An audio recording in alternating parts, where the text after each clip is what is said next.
Hey everyone, thanks for stopping by the Standards Weekly Check-In. I'm Colin. Behind the camera we got Heavy Metal Dylan. What's up?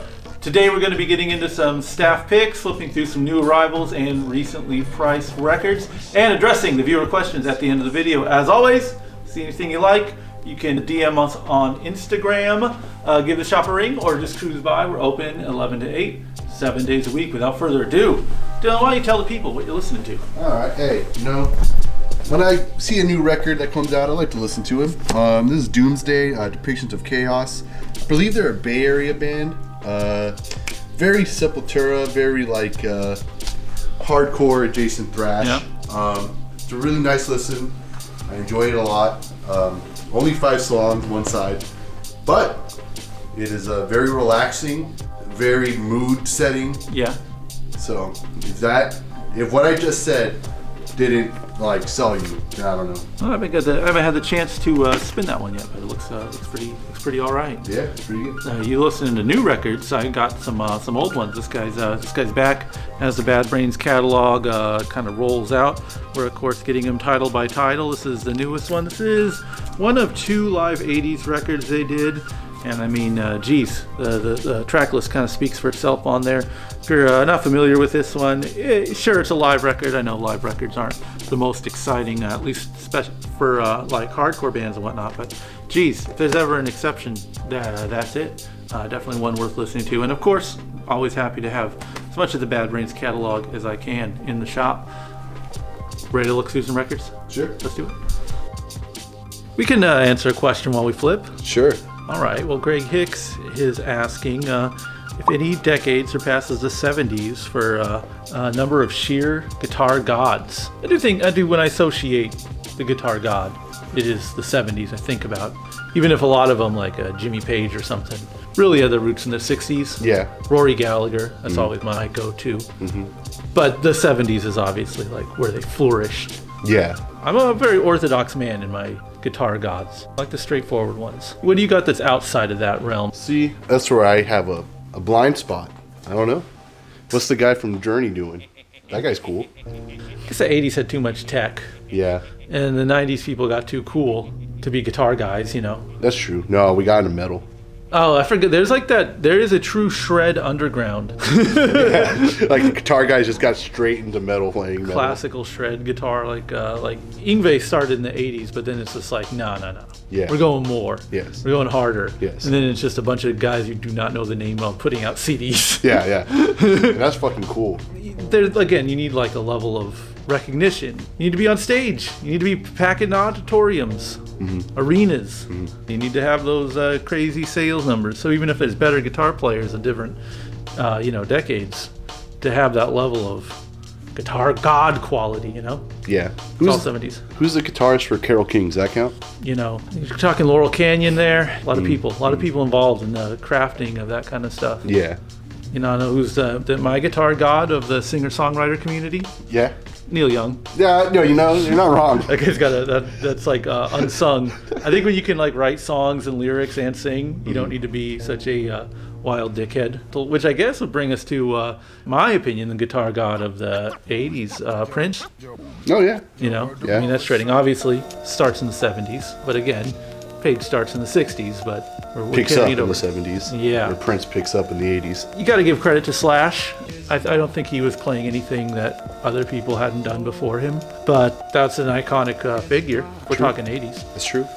So, okay, to answer the question, 70s is the one. For guitar guys, sure. Yeah, 70s are cool. If you had a guitar. We have one more viewer question. Metal Patriot asking and I like this format of question, either or, the pick or choose.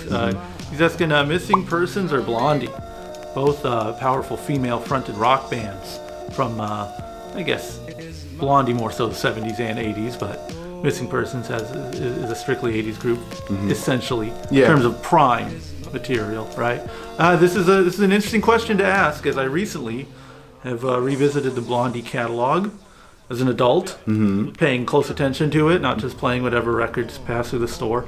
And I was surprised to find that my feelings on the group are still very fond. I grew up really liking Blondie a lot, and I think there's a weird fork in the road in like a parallel universe where I'm just a little bit more like socially well adjusted and I just turn into a theater kid, you know? Yeah. Because I listen to Blondie now, which again I had a great affinity for as a youth without having a whole lot of understanding, let's say, of the musical landscape. And I listen to Blondie now and I'm like, this is theater rock. Like, I know they're tagged like a new wave, almost punky kind of CBGB's band, but you listen to a lot of their songs and they're like mini little plays or like musical numbers or something you could slip into like a Rocky Horror Picture Show kind of soundtrack or some sort of rock musical, you know. And they're very, very theatric, very plot oriented. You know, they got little bits of espionage and whatnot. Detroit 442 or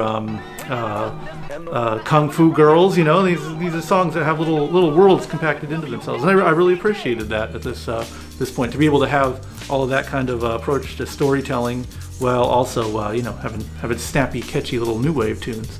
So yeah, I hold Blondie in pretty high regard. No slight on Missing Persons, but overall, if I had to choose between the two, I think Blondie is a little bit more impressive of a catalog to me. Dylan? I can't argue. I only really listened to Spring Sessions M, and I love that record. Like, I like it a lot. But I don't know. Like, if I have to compare it, and like this is coming from someone that hasn't listened to like an actual Blondie record in maybe like 3 years. Yeah. I had to really think about how long since I've listened to Eat to a Beat. Right. But like, I would say like they're more memorable songs Blondie has more memorable songs too. True.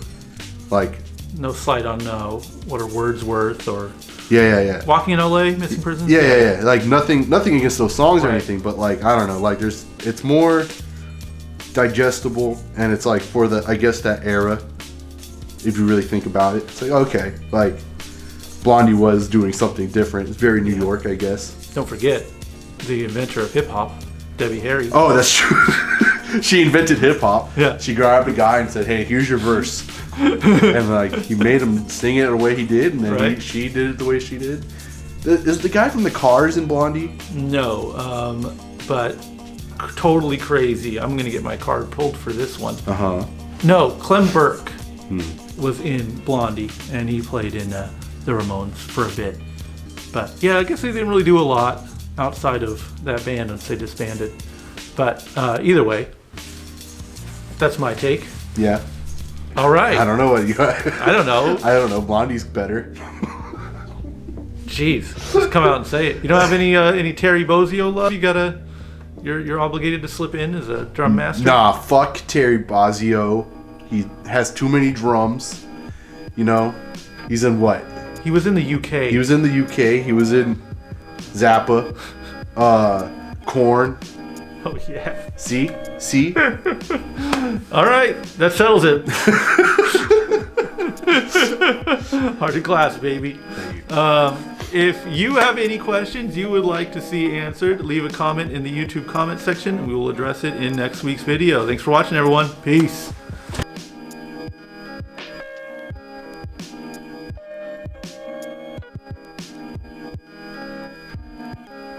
This is Theater Rock.